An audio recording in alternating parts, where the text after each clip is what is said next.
Chocobo's Dungeon, the board game, is a cooperative game for 1 to 4 players with a limited communication mechanic in it. As a team, your job is to protect and guide this Chocobo that is lost in a mysterious dungeon. To set up, place the first dungeon floor on your play area like so, and put this Chocobo and the Grim Reaper meeple on the starting positions like so. Then, next to this board, you will place this Chocobo board like so, putting the health tracker on 9 and the food tracker on 5. You will then also get 2 of these spell tokens as a group, which you can reveal immediately. And finally, 6 of these cards will be dealt to each player randomly. The amount of spells and cards that you start with will depend on the difficulty and player count. In this example, this setup is for 3 to 4 players on normal difficulty. In this game, your goal as a team is quite simple. Keep your Chocobo alive throughout your run. You will go through a total of 4 dungeon floors with increasing difficulty and a big boss on the final floor. Unfortunately, there are quite a few things that can kill your Chocobo. For example, number 1, if this Grim Reaper meeple would ever reach the final space on its track like so. Number 2, if your Chocobo's health ever goes to 0. And number 3, if you cannot play a card because you run out of cards in your hand. At the start of each round, you will reveal a number of monsters as indicated by your current map right here. So for this first floor, 2 of these basic monster cards will be revealed like so. Then next to your Chocobo board, a number of these bonus action cards equal to 5 minus your player count will be revealed. So if it's a 4-player game, 1 card will be revealed like so. Each player is then required to play 1 card from their hand secretly, which will get revealed at the same time. The cards that you play will determine your Chocobo's action for that round. So say that these are the cards that your team played for this round. First, you have to include the bonus card that was revealed at the start of the round, and then you have to arrange them in descending order. And yes, I am referring to the numbers on these cards. While maintaining the order of these cards, you would then have to place them right below the Chocobo board like so. If you set this correctly, this number 1 section will have the lowest numbered card below, while this number 5 section would have the highest number card below it. Basically, your Chocobo will do the actions listed in these 5 sections, and it will do it in order from 1 to 5. The magnitude of each action though, that is how strong the actions are, will be determined by the card below it. So let's go through the actions that your Chocobo can do. For example, this icon indicates a move action, while this one is attack and this one is eat. Let's first have a look at how the move action works. Your goal on the first 3 floors is to reach the stairs at the end, as it will bring you to the next level down. And as you can probably guess, moving lets you progress through the map to reach those stairs. So how many spaces forward can you move? Well, to know that, we have to look at the card that was placed below the action. Simply, the number of these pips on the card is equal to the number of spaces that you must move. As there are 3 pips on the card, this move action will require you to move exactly 3 spaces. In this example, move 3 lets your Chocobo either land on this space or on this space. Since you will get the stuff on the tile where your Chocobo stops, let's have a look at our options. This one on the right with the Grim Reaper symbol and a number will cause the Grim Reaper meeple to move that many spaces on its track.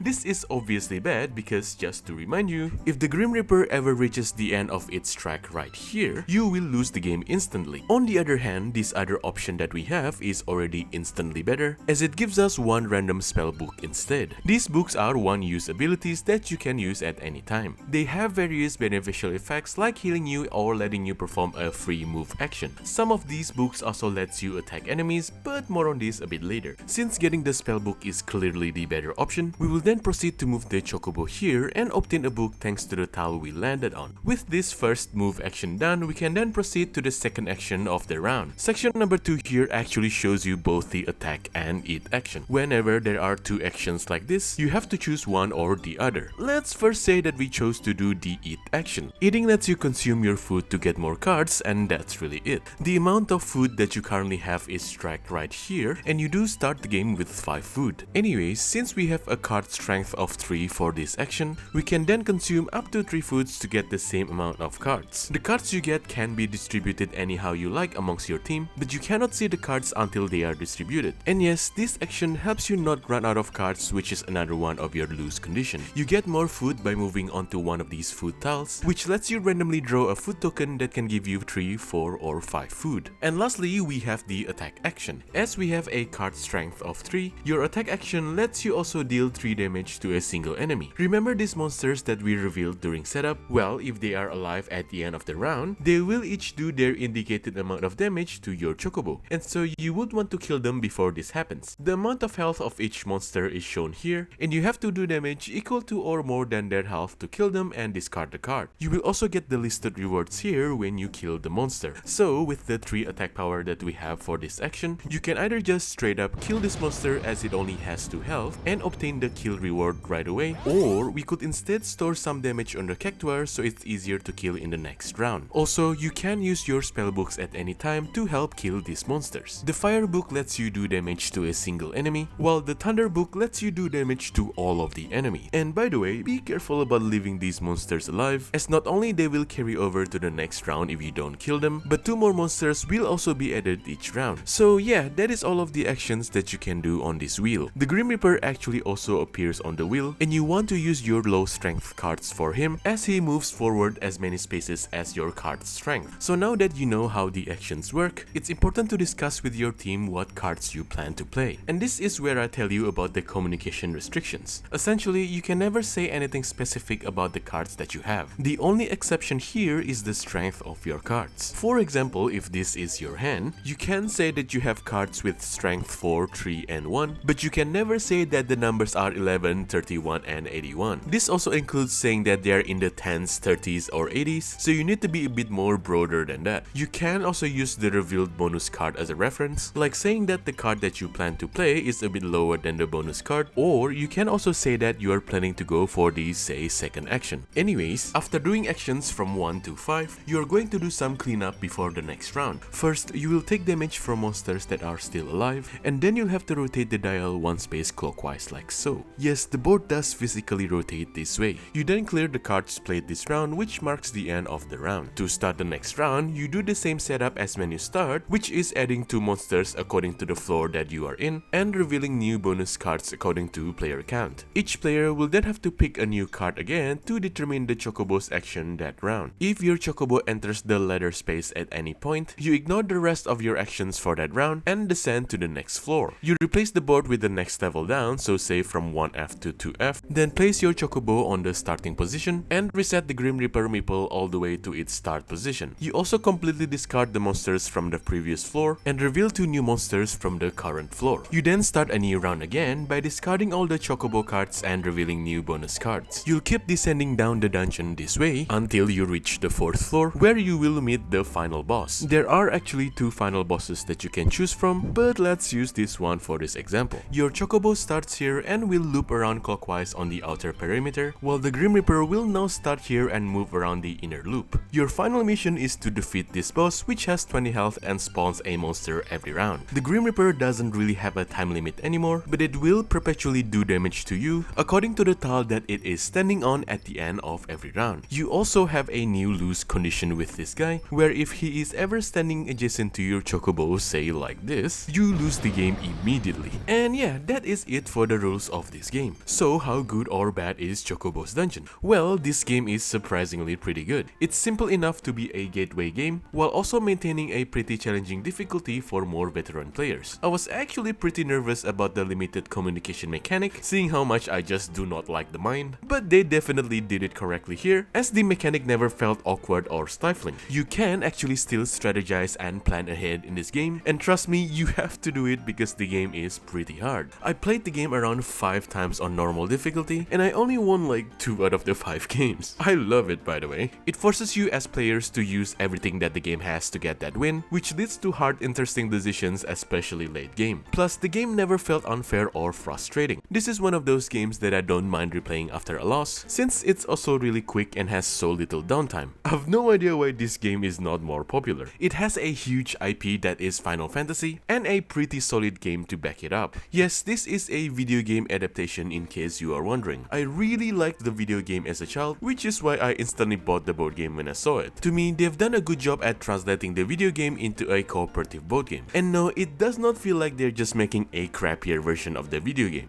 Slay the Spire. The only kind of bad thing that I can see here is that the game doesn't really have anything to prevent alpha players. But this is probably more of a player issue than anything. Overall, I would give this game a solid 8 out of 10. I highly recommend this game whether or not you like co-op games or Final Fantasy. Don't shun it just because it looks very cutesy and all. And yeah, that is it for this review. Check out my channel for more videos like this and leave a comment down below.